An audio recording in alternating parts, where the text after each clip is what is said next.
자, 오늘은 조금 특별한 시간을 마련을 해봤는데요.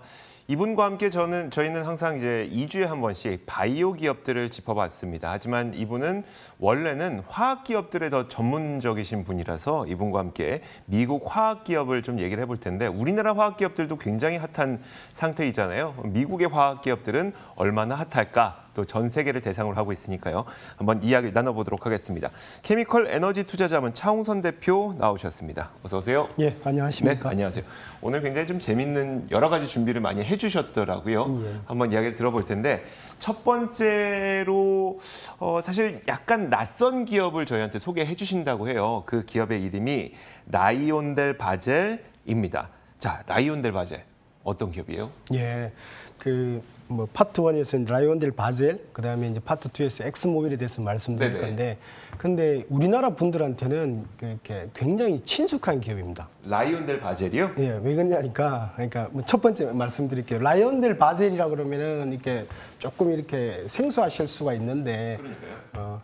매출액도 37조고, 시가총액도 한 35조 되니까 이렇게 보시면 될 거예요. 라이온델 바젤은 롯데케미칼 2개. 그러니까 우리나라 롯데케미칼이 17조거든요. 올해 예상 매출액이. 네네. 그러니까 17조에 2개에다가 S오일이 매출액이 한 20조 됩니다. 네네. 20조 S오일이 절반을 뚝 자르고 네. 그러니까 롯데케미칼 2개를 합치면 라이온델 바젤이 돼요. 네네. 라이온델 바젤이 되고, 그리고 이제 엑스모빌한테는 원료를 받고, 그다음에 이제 라이온델 바젤 같은 경우는 폴리에틸렌하고 폴리프로필렌 같은 이런 NCC 크래커 ECC가 있는데, 라이온델 바젤은 제가 교보제를 들고 왔습니다. 교보제를 들고 한번 보여드릴게요. 교보제. 이거 보시면 금방 이해가 되실 텐데. 일단 주가 흐름부터 먼저 한번 볼게요. 지금 주가 흐름. 주가 흐름 네. 좋죠. 예. 꽤 많이 오른 것 같아요. 예, S&P 500이 한 90% 올랐는데, 지금 현재 라이온델 바젤은 130% 이제 2020년 3월 때 코로나가 창궐했었지 않습니까? 네네. 그때 당시부터 지금까지 한 130% 올랐고요. 그림을 쭉 보시면은 그러니까 한 세 가지 포인트를 잡을 수 있어요. 라이온델 바젤은 첫 번째, 2008년, 2009년대 경기 불황에서 경기가 이제 좀 이제 회복되고 호황으로 갈 때 주가가 쭉 이렇게 밀고 올라가는 특징이 있습니다. 그런 특징이 있고, 2014년도 이후부터는 조금 정체를 내다가 2017년도에 이렇게 피크를 가요. 2017년도에 보면 기본적으로 이제 케미칼 기업들이 실적이 참 좋거든요. 그러다가 이제 코로나19, 그러니까 금리 인상 막바지부터 주가가 조금 약세였다가 코로나19 때문에 많이 주가 좀 떨어졌다가 지금 현재 한 130% 지금 올라가 있는 그런 트렌드다 이렇게 보시면 될 것 같고. 그러니까 이제 전통적으로 봤을 때도 라이온델 바젤을 비롯한 화학주들은 네. 경기가 회복될 때, 그러니까 부진에서 벗어날 때 굉장히 많이 오르더라라는 맞습니다. 거잖아요. 근데 지금 상황이 딱 그때니까 예. 그러면 라이온델 바젤도 꽤 많이 회복하긴 했지만 더 갈 수 있다는 생각으로 오늘 이야기를 좀 준비해 주신 거네요. 그렇죠. 그러니까 우리나라 기업들이 보면 우리나라 기업들 보면은 2017년대 주가보다 지금의 주가가 상당히 높습니다. 네네. 제품 가격들도 다 높아요. 뭐 한 폴리에틸렌 같은 경우는 1,300불 이렇게 되니까. 네네. 그러니까 미국의 라이온델 바젤은 조금 반응이 늦다 이렇게 보시면 될 것 같아요. 예를 들면 네. 그러니까 지금 기본적으로 우리나라는 2017년도보다 지금 현재 보통 기업들은 다 주가가 높다. 예를 들면 LG화학도 그렇고, 그렇죠. 하나솔루션도 그렇고, 뭐 금호석유도 그렇고 다 주가가 이렇게 높아지는 형편이기 때문에 라이온델 바젤도 지금 그와 유사한 기업 구조를 보이기 때문에 조금 관심을 좀 가져야 되지 않느냐 이렇게 보고 있습니다. 유튜브 채팅창에도 맑은 공기 천사님께서 실적 장세는 화학주죠라는 얘기를 했습니다. 맞습니다. 맞아요. 딱 시대적 트렌드에 정확하게 맞는 기업이다 보니까 그 기업에 대한 내용을 좀 더 살펴볼 텐데, 조금 전에 교보제를 준비해 주셨다고. 여기 뭐 군대도 아니고 교보제를 준비해 주셨는데 뭔가요? 한번 볼까요? 예, 네. 라이온델 바젤 이야기 참 편하시려고 드렸는데, 네네. 예를 들면 이게 이제 이렇게 우리 뭐 아침에 보면 이렇게 도시락을 하잖아요.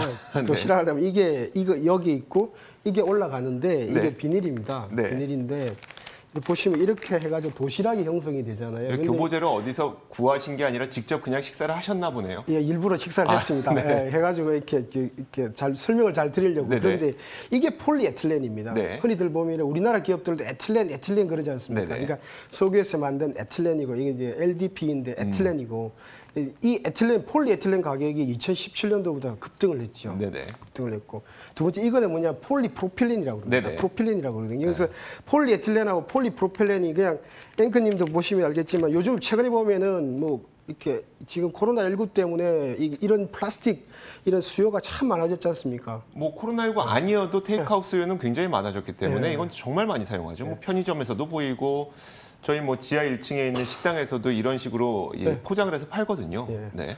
그래서 이걸 주력 제품으로 만드는 회사다. 라이온델 바젤은 이렇게 크게 갈 필요 없고 우리나라 기업들도 대부분 다 여기에 포진되어 있는데 네네. 그래서 에틸렌과 프로필렌을 만드는 회사다 이렇게 보시면 이해하기 참 편하실 것 같아요. 알겠습니다. 그러면 이제 라이온델 바젤과 비슷한 그 비즈니스 구조를 갖고 있는 대한민국 케미컬 기업들과 좀 비교를 해보면 어떨까요? 네, 좋죠. 비교를 해보면 이제 흔히들 보면 말씀드린 대로 4개 기업군들하고 비슷한데 네네. 예를 들면 LG와 그다음에 하나솔루션, 그다음 롯데케미칼하고 유사해요. 네. 매출액으로 간단하게 표시를 하면 그냥 롯데케미칼 2개 정도다. 2개에다가 SO일 절반이 들어가 있는 기업이다 이렇게 보시면 될 것 같고. 네. 그래서 이제 흔히들 보면은 실적 예상을 해보면 대부분 기업들이 2017년보다 지금 현재 기업 실적이 더 좋아질 것이다 이렇게 보고 있습니다. 네.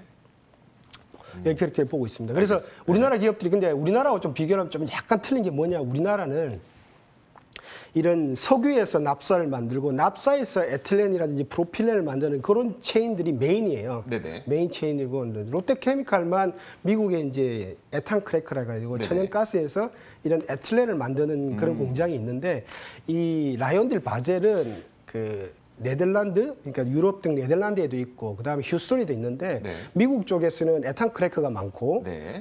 유럽에서는 납사 크래킹이 많고, 그 다음에 이제 또 기업 구조로 예상을 해보면은, 우리나라 기업들도 중국에 진출을 많이 하지 않습니까? 네네. 중국으로 수출도 많이 하는데, 라이온델 바젤도 이렇게 수요가 증가하는 지역은 주로 중국 지역입니다. 아시아 지역이기 네네. 때문에, 아시아 쪽에, 그러니까 중국 쪽에 있는 기업들하고 조인트 벤처를 해서 들어가기도 하고 두 번째 한국에도 라이온델 바젤의 합작사가 있습니다. DL하고 합작을 해서 그런 합작사가 있고 그러기 때문에 자 우리나라 기업하고 비교를 하게 되면은 라이온델 바젤은 우리나라는 많이 갖고 있지 않는 에탄 크래커를 조금 많이 들고 있다. 한 40% 들고 있다 이렇게 보시면 될 것 같고 전부 다 납사 크래킹이다 이렇게 보시면 될 것 같고. 그러면 이제 납사 크래커, 에탄 크래커 계속 이게 그 라이온델 바젤이 갖고 있는 장점이라고 말씀하신 건데 납사 크래커랑 에탄 크래커가 뭔 거예요? 그러면?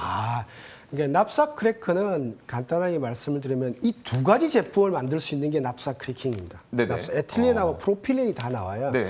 에틸렌, 프로필렌, 그러니까 석유를, 그러니까 흔히들 중동 지역에서 석유를 가져와서 열분해를 해가지고, 네네. 그러니까 예를 들면 이제 납사를 가지고 열분해해서 이제 뭐 여러 가지 이제 에틸렌, 프로필렌, 부타디엔, 벤젠, 톨렌, 자일렌이 나오는 네네. 연산 공정이 있습니다. 네. 그렇게 만드는 게 납사 크래킹 센터고 대부분 다 우리나라 기업들이 납사 NCC 크래커라고 그러죠. NCC라고 그러는데 네. 납사 크래킹을 갖고 있고, 근데 이제 에탄 크래커는 천연가스에서 만드는데 천연가스가 주로 이제 에탄, 그러니까 탄소가 2개짜리거든요. 그럼 탄소 2개짜리를 가지고 주력으로 만들 수 있는 거는 이 에틸렌 쪽만 주력으로 만들어요. 네. 이런 폴리에틸렌만. 그래서 뭐 비슷하긴 한데, 에탄 크래커에서는 이런 프로필렌이 적게 나오는구나. 네. 이런 에틸렌이 많이 나오는구나 이렇게 보시면 될 것 같고. 폴리에틸렌과 폴리프로필렌을 만드는 기업이 라이온델 바젤인 거네요. 그렇습니다. 그래서 네. 그거를 가공을 해서 이런 제품으로 만드는 기업은 따로 있는 거고. 그렇죠. 그러니까 그런 가공해서 제품 만드는 기업들이 대부분 다 포진되어 있는 게 네. 한국하고 중국에 많이 포진되어 있습니다. 그러니까 이게 여기는 원료단을 많이 하고요. 네네. 그러니까 한국은 가공도 특히 중국에 이런 기업들이 참 많죠. 이렇게 마지막 성형 단계 들어가는 기업들은 네네. 중국이 많다 이렇게 보시면 될 것 같고. 아까 좀 전에 이제 라이온델 바젤하고 한국 기업하고 비교해 달라고 네네. 그러셨는데 이랬습니다. 재밌는 거는 라이온델 바젤은 흔히들 보면 이제 올해 2021년 매출액이 얼마 정도 예상하냐면 37조 원의 한 당기 순이익이 4조 원 정도 예상을 해요. 네. 시가총액이 한 37조 매출액 대비 1대1로 하는 네네. 게 당기 순이익이 한 11% 정도 되는데 아이고, 네. 우리나라 기업은 재밌습니다. 우리나라는 예를 들면 네. 뭐 17조, 예를 들면 17조 원 기업이다. 매출액 17조다 그러면 우리나라는 당기 순이익이 2조 5천억 나와서 당기 순이익이 15%입니다. 그러니까 라이온델 바젤보다 우리나라 기업들의 NCC 크래커의 경쟁력이 더 높습니다. 수익이 더 근데 높습니다. 왜 라이온델 바젤을 말씀하시는 걸까요? 그러니까 흔히들 보면은 라이온델 바젤도 보면은 주가 네네. 올라간 특징이 있고, 네네. 그러니까 미국 기업이고 좀 더 예를 들면 미국 쪽에 베이스를 두다 보니까 예를 들면 흔히들 규모의 경제 측면에서 안정성 측면에서 우리나라 같은 경우는 수출을 좀 많이 하는 그런 국가지 않습니까? 네네. 그러다 보니까 이게 조금 변동성이 심하고 변동성이 좀 있고 라이온델 바젤은 좀 상당히 좀 변동성이 약하고 작년에 보면 그러니까 우리나라 같은 경우 기업 같은 경우는 수익이 많이 빠르 감소한 경향이 네네. 있는데 네. 라이온델 바젤은 조금 더 방어적인 특징이 있고 그렇게 좀 안정적인 그러니까 케미칼 기업 중에서도 조금 나는 좀 안정성을 가겠다 그러면은 라이온델 바젤이라고 보시면 될 것 같고 그런데 케미칼 기업 중에서 수익이 좀 급등과 급락을 하더라도 그러니까 이익을 많이 낼 때 좋은 기업은 한국 기업이다 이렇게 보시면 혹시 우리나라의 화학 기업들은 뭐 전기차 배터리라든지 이제 다른 사업에 대한 기대감도 굉장히 있었잖아요. 그러니까 어떻게 보면 성장에 대한 기대감을 갖고 있었던 우리나라 화학주라면 라이온델 바젤도 좀 비슷한 그런 성장에 대한 모멘텀이 있을까요? 앵커님 정확하게 지적해 주시는데 그러니까 성장에 대한 모멘텀은 우리나라가 더 강합니다. 네. 예를 들면 이런 거잖아요. 라이온델 바젤이나 예를 들면 다우케미칼, 엑스모빌 이런 기업들을 벤치마킹해서 했던 회사가 LG화학이었습니다. 네네. 근데 라이온델 바젤은 전기차 소재에 배터리를 하지 않습니다. 그 꿈은 있는데 근데 네. 우리나라 이런 거죠. 예를 들면 우리나라는 이 지구상 200개 국가에서 석유와 가스가 정말 없는 국가가 딱 2개 국가입니다. 네네. 대한민국하고 그렇죠. 일본인데 네. 그러다 보니까 옛날에 이제 중동국가 국제유가 급등할 때 항상 손실을 많이 받지 않습니까? 네네. 그러다 보니까 이 석유에 대한 갈망이 강하다 보니까 이런 라이온델 바젤이라든지 엑스모빌 같은 경우는 조금 원료가 풍부한 땅이 있다 보니까 그런 게 약했고 우리나라는 항상 석유나 가스를 대체할 만한 걸 그런 고민하다 보니까 LG화학이나 SK이노베이션 같은 경우는 전기차 소재 이런 데 배터리를 진출한 거죠. 그래서 라이온델 바젤은 좋은 말씀하셨는데 라이온델 바젤은 지금 현재 예를 들면 미국 현지 컨센서스 네네. 기준으로 한 10배 정도 받고 있고요. 다우케미칼 13배 받고 있는데 우리나라 네. LG화학은 20배 이상 받고 있지 않습니까? SK이노베이션도 네네. 그렇고 그러니까 성장성 면에서는 그러니까 특이하게 틀린 거는 라이온델 바젤은 이렇게 범용해서 고부가로 쪽 가고 있지만 이런 전지라든지 혁신적인 거에 대해서는 우리나라가 좀 더 앞서 있다 이렇게 보십니다. 그러면 어떻게 해야 되는 걸까요? 사실 말씀 들어보면은 지금 라이온델 바젤의 이런 그 기본적인 구조를 갖고 있는데 우리나라 화학 기업들이 훨씬 더 낫다라는 말씀을 계속 해주고 계시는 거거든요. 그래서 실질적으로 그 2020년 3월부터 지금까지 주가가 올라온 거 보면은 저점 네. 대비 라이온델 바젤은 한 130% 있고 네네. 우리나라 기업들은 130% 그렇다면 낮은 수준이다. 네네. 우리나라 기본적으로 뭐 200% 이상, 300% 이상도 갖지 않습니까? 네.